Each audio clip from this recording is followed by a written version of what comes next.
Hey everybody, welcome back. My name is Abby. I'm with Fitness is Medicine. Today we're going to do another great strength training workout you can do in your home with minimal equipment, very small space, and easy to follow directions. Come into these workouts warmed up and ready to move.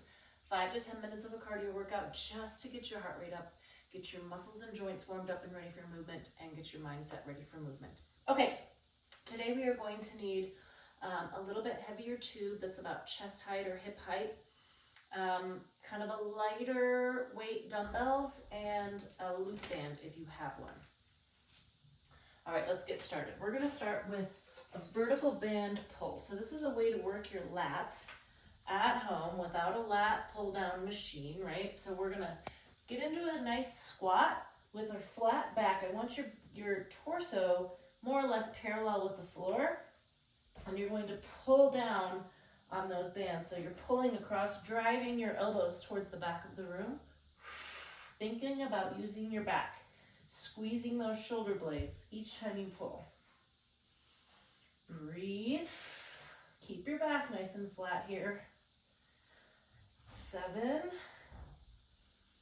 8, 9, and 10. Good. All right. Okay, next we're going to do a side lunge with a knee up. So I'm going to have you lunge over to a side, come up, knee up. So this knee is going to be straight. Going to bend over, put your weight in your heel. Think about squeezing your glute as you push off. You're keeping your back flat, tall. You're kind of, you bend forward, but you're keeping your back nice and flat. 2 more. 9. Really think about pushing off, squeezing that glute as you push off. Good. Now we'll switch and go to the other side. Now, if you have not done side lunges before, or if you're having knee pain, do it like at the counter or somewhere where you can kind of hang on and really sit back into your heel. So you want to be, if I look down, I want to be able to see my toe.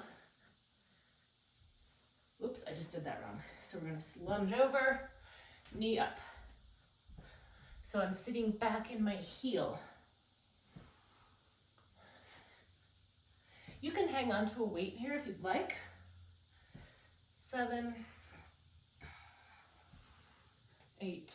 Remember, sitting back. 9. This leg stays straight. And 10.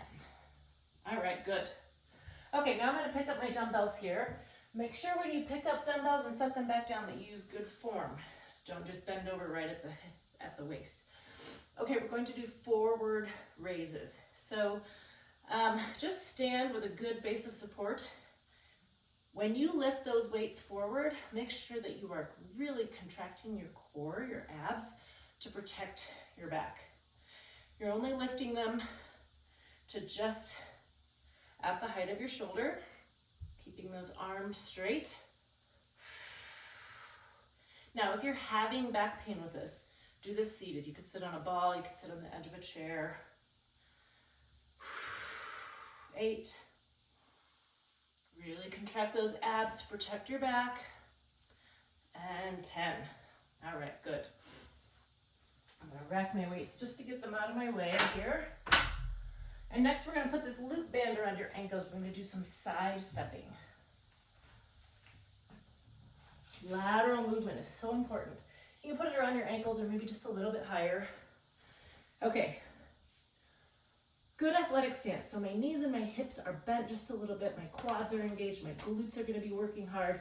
Keep your toes straight forward and then put some resistance on that, and then don't let that tension decrease. So you're just taking baby steps, keeping those toes straight forward. 9 and 10, and we'll go back the other way. Keep your back nice and tall. Tummy always working. And rest. Good.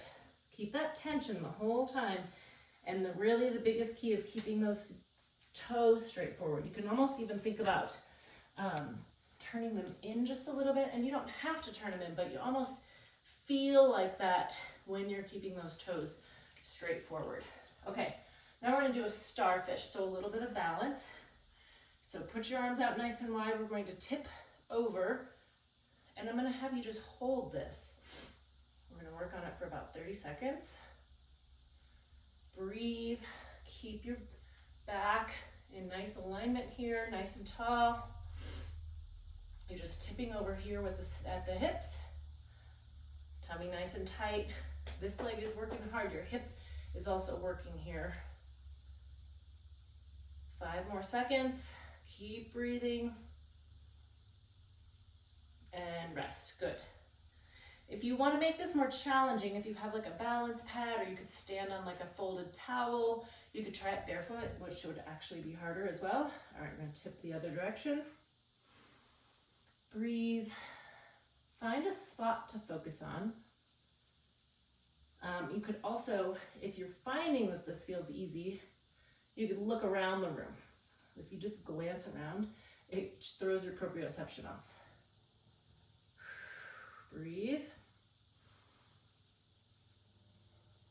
And rest. Okay, next we're going to lower to the ground, and we're going to do a moving plank. So if you have a hard time being on your hands, you could do this like on the edge of your bed or on the edge of a bench or something, and just move your elbows, or just hold the plank if that is just too much. So we're going to work on it for about 30 seconds here. Come into a plank. We're just going to move 3 and 3 back. 2, 3. Try to keep your hips flat and keep your head in line with the rest of your spine, so protecting that neck.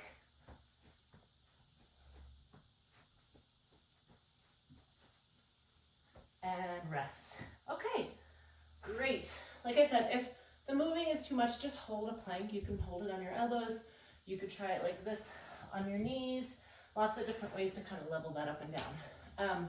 All right, go through these 1 or 2 more times. Add a little cardio, keep that heart rate going, and then follow with a good stretch and cool down at the end. If you have any questions or need any modifications, please feel free to leave a message in the comment or reach out to me privately. All right, have a great workout, and we'll see you next time. Thanks, everybody.